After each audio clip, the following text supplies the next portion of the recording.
ಪಶ್ಚಿಮ ಬಂಗಾಳ ಮಾತ್ರ ಅಲ್ಲ, ತಮ್ಮ ಕ್ಷೇತ್ರವನ್ನು ಕೂಡ ಮಮತಾ ಬ್ಯಾನರ್ಜಿ ಉಳಿಸ್ಕೊಳ್ಳೋದಕ್ಕಾಗದೆ ಹೈರಾಣಾಗಿ ಹೋಗಿದ್ದಾರೆ. ಈಗ ತಮ್ಮ ಸ್ಥಾನವನ್ನ ಬಿಡೋದಕ್ಕೂ ರೆಡಿ ಇಲ್ಲ, ಅಂದ್ರೆ ಸಿಎಂ ಸ್ಥಾನಕ್ಕೆ ರಾಜೀನಾಮೆ ಕೊಡೋದಿಲ್ಲ ಅಂತ ಹೇಳ್ತಿದ್ದಾರೆ. ಮಮತಾ ಬ್ಯಾನರ್ಜಿ ಸದ್ಯ ನೇರ ಚುನಾವಣಾ ಆಯೋಗದ ಮೇಲೇನೆ ಆರೋಪ ಮಾಡ್ತಿದ್ದಾರೆ. ತಾವೇ ಮುಖ್ಯಮಂತ್ರಿ, ನಾನು ರಿಸೈನ್ ಮಾಡೋದೇ ಇಲ್ಲ, ಏನ್ ಬೇಕಾದ್ರೂ ಮಾಡ್ಕೊಳ್ಳಿ ಅಂತ ಹೇಳಿರೋ ಮಮತಾಗೆ ಶಾಸಕೀಯ ಸ್ಥಾನ ಕೂಡ ಇಲ್ಲದೆ ಇರೋದು ಒಂದು ರೀತಿ ಕುಗ್ಗಿ ಹೋಗೋ ಥರ ಮಾಡಿದೆ. ಫಲಿತಾಂಶಗಳು ರಾಜ್ಯದ 294ರಲ್ಲಿ 207 ಸ್ಥಾನಗಳನ್ನು ಕೊಟ್ಟಾಗಿದೆ. ಇದು ಕೇಸರಿ ಪಕ್ಷದ ಜೊತೆಗೂಡಿ ಚುನಾವಣಾ ಆಯೋಗ ಆಯೋಜಿಸಿರೋ ಅಕ್ರಮ ಪ್ರಚಾರದ ಪರಿಣಾಮ ಅಂತಾನೂ ಆರೋಪ ಮಾಡಿದ್ದಾರೆ. ನಾನು ಸೋತಿಲ್ಲ, ಹೀಗಾಗಿ ರಾಜಭವನಕ್ಕೆ ಹೋಗೋದಿಲ್ಲ, ರಾಜೀನಾಮೆ ಕೊಡೋದಿಲ್ಲ ಅಂದಿದ್ದಾರೆ. ಇದರಿಂದ ಸದ್ಯ ಪಶ್ಚಿಮ ಬಂಗಾಳದಲ್ಲಿ ಅಸಾಧಾರಣ ಸಾಂವಿಧಾನಿಕ ಬಿಕ್ಕಟ್ಟು ಸೃಷ್ಟಿಯಾಗೋ ಲಕ್ಷಣಗಳು ಕಾಣಿಸ್ತಾ ಇದೆ. ಈ ಹಿಂದೆ ಭಾರತದಲ್ಲಿ ಇಂಥ ಯಾವುದೇ ಪರಿಸ್ಥಿತಿ ಬಂದಿರಲಿಲ್ಲ. ಇದೇ ಫಸ್ಟ್ ಟೈಮ್. ಮುಖ್ಯಮಂತ್ರಿ ಸೋತರೂ ಕೂಡ ರಾಜೀನಾಮೆ ಕೊಡೋದಿಲ್ಲ ಅಂತ ಹೇಳಿರೋದ್ರಲ್ಲಿ ಸೋಲಿನಲ್ಲೂ ದೀದಿ ದಾಖಲೆ ಬರೆದಿದ್ದಾರೆ ಅಂತಾನೆ ಹೇಳ್ಬೋದು.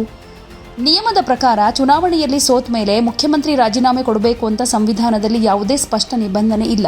ಚುನಾವಣಾ ಸೋಲಿನ ನಂತರ ರಾಜೀನಾಮೆ ಕೊಡೋದು ಶಾಂತಿಯುತ ಅಧಿಕಾರ ವರ್ಗಾವಣೆಯ ಮೂಲತತ್ವ. ಇದು ನಿಯಮಕ್ಕಿಂತ ಹೆಚ್ಚಾಗಿ ಒಂದು ಸಂಪ್ರದಾಯ. ಆದರೆ ಈಗ ಪರಿಸ್ಥಿತಿ ಬೇರೆ ಥರಾನೇ ಇದೆ. ಮುಖ್ಯಮಂತ್ರಿಯೊಬ್ಬರು ತಮ್ಮ ಸ್ಥಾನದಲ್ಲಿ ಮುಂದುವರಿಯೋದಕ್ಕೆ ಶಾಸಕಾಂಗ ಸಭೆಯ ವಿಶ್ವಾಸವನ್ನು ಹೊಂದಿರಬೇಕು ಅನ್ನೋದು ನಿಯಮ.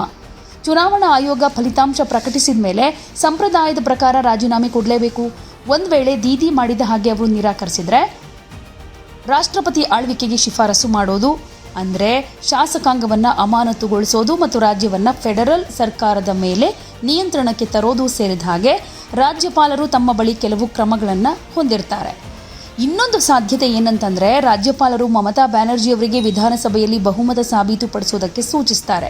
ಒಂದು ವೇಳೆ ಮಮತಾ ಬಹುಮತ ಸಾಧಿಸುವಲ್ಲಿ ಯಶಸ್ವಿಯಾದರೆ ಅವರು ಮುಖ್ಯಮಂತ್ರಿಯಾಗಿ ಮುಂದುವರಿಯುವ ಅವಕಾಶ ಇದೆ. ಹಾಗೆ ಮಾಡೋದಕ್ಕೆ ಸಾಧ್ಯವಾಗದೆ ಹೋದರೆ ಅವರನ್ನು ವಜಾಗೊಳಿಸೋ ಅಧಿಕಾರ ರಾಜ್ಯಪಾಲರಿಗೆ ಇದೆ ಅನ್ನೋದು ತಜ್ಞರ ಅಭಿಪ್ರಾಯ. ಸದ್ಯದ ಪರಿಸ್ಥಿತಿ ನೋಡಿದರೆ ತೃಣಮೂಲ ಕಾಂಗ್ರೆಸ್ಗೆ 80 ಸ್ಥಾನ ಇದೆ, ಬಹುಮತಕ್ಕೆ 68 ಸ್ಥಾನ ಬೇಕು.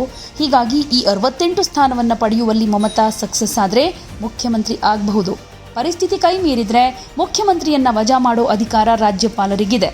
ಇಲ್ಲ ಅವರು ಸುಪ್ರೀಂ ಕೋರ್ಟ್ಗೆ ಹೋಗೋ ಚಾನ್ಸಸ್ ಕೂಡ ಇದೆ. ಸೊ ಈ ನಿಟ್ಟಿನಲ್ಲಿ ಏನಾಗಬಹುದು ಕಾದು ನೋಡೋಣ. ಯಾವುದೇ ಸುದ್ದಿಯ ಅಪ್ಡೇಟ್ ಅನ್ನ ಮಿಸ್ ಮಾಡ್ಕೊಳ್ಬಾರ್ದು ಅಂದ್ರೆ ಈಗ್ಲೇ ಒನ್ ಇಂಡಿಯಾವನ್ನ ಸಬ್ಸ್ಕ್ರೈಬ್ ಮಾಡಿ. ನಿಮಗೆ ಬೇಕಾದ ಭಾಷೆಯಲ್ಲಿ ಎಲ್ಲಾ ಸುದ್ದಿ ತಿಳಿಬೇಕು ಅಂದ್ರೆ ಒನ್ ಇಂಡಿಯಾ ಆಪ್ ಅನ್ನ ಡೌನ್ಲೋಡ್ ಮಾಡ್ಕೊಳ್ಳಿ.